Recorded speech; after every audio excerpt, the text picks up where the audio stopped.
လူလိုနားလေလူလိုနားလေဟုတ်ကဲ့အဲ့ဒါသူများအိမ်ထဲဝင်တာဘယ်နဲ့မစည်းနေဟာအိုက်စာ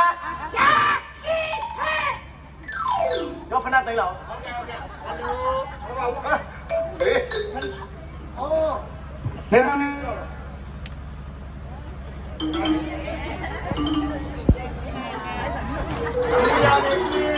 လူရတယ်ပြေခလုတ်ပြေတော့တိုက်တယ်တနာယူလားတပြေယူ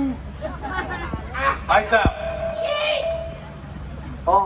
လူသားမင်းဖေရတွေ့ရတာဝမ်းသာပါတယ်ဒီမှာဟုတ်ပါဘူးဟုတ်ပါဒီမကောင်းလားကောင်းပါလေနေကောင်းလားနေကောင်းလားကောင်းပါလေတွေ့ရဝမ်းသာပါတယ်ဟာဝမ်းသာပါတွေ့ရဝမ်းသာပါတယ်ဟုတ်ကဲ့ဘယ်လိုဖြစ်တာလဲအမမကမောင်းမြင်လို့ဥကိုတွေ့တာပါဟုတ်ဘူးလေအခုမှတွေ့ရလို့လေအခုမှတွေ့ရလို့မသိလို့ချင်းဒီလာကမှမတွေ့တာကြားလို့ဒါလေးပလီယောဖို့ငါပြောဦးမယ်ပြောဟဲ့နှုတ်သားဖေရရှင်မင်းမင်းတရားကြီးကိုအခုတော့ဆက်တော့ဖို့တော့အဖေကြောင့်ကြက်ကြရတော့မျိုးစားရဲ့ခေါ်ဆက်တော့အဲ့ဒီသွားကြမယ်လို့ဒီလားပြောရအော်ဒီမီဒီယာကြီးကိုဆက်တာလို့ခေါ်နေလက်ဖြတ်မနဲ့မိုးတော့အာရောရောက်မှာဒေဆောင်မင်းကိုလာရောက်ပြီးတော့ကိုယ်တိုင်ကိုကြလာရောက်ဆက်တာပါမယ်ဗျာဒီသွားပြီးပိတ်ပြီးတော့ပိတ်ပြီးလုံးလို့မရတယ်ဟောရပါလေမင်းလည်းငါဒီရှိရောက်နေပြီလေကွာမင်းရအောင်လုံးရှိနေတော့နေသောနဲ့ဒီနေ့တခွေလက်လေစင်မှာရှင်ဘီမင်းတရားကြီးကို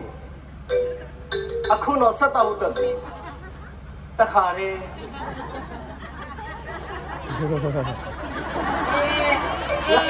ထွေးထွေးနဲ့ဖွချစ်ချီတော့ထက်လိုက်တို့နေတာနော်နည်းနည်းလေးမင်းသားလေးနဲ့ဒါတဲ့ဝလာလာတိဒါနဲ့မြို့သားဗျာရှင်ဘီကိုဆက်တော့ဖို့တော့တခါတည်းဆက်လိုက်တော့လေမြို့သားရဲ့နေသားမင်းစောင့်နေရမှာဆိုလို့ရပါတယ်မြို့သားရဲ့အကြီးလေးပြေဟိုဓာတ်သွေးပြီးစောင့်နေတာဟောရှိစီတော့တွေးမစီတော့ဒါဆိုရင်စောင့်မယ်ဆိုခိတ္တခဏလေးစောင့်ဆိုင်တော့မှာဗျာဟောရပါတယ်ခိတ္တခဏစောင့်တော့မယ်ခိတ္တခဏကြရဒီဘက်မှာဟောတိုးထိုင်ခိတ္တဆန်းနေနဲ့အိုးတော်နေတာမသူ့ရဲ့ငယ်ကြုံမလို့အစေလို့ဂျိုင်းလို့ဟိုမြို့သား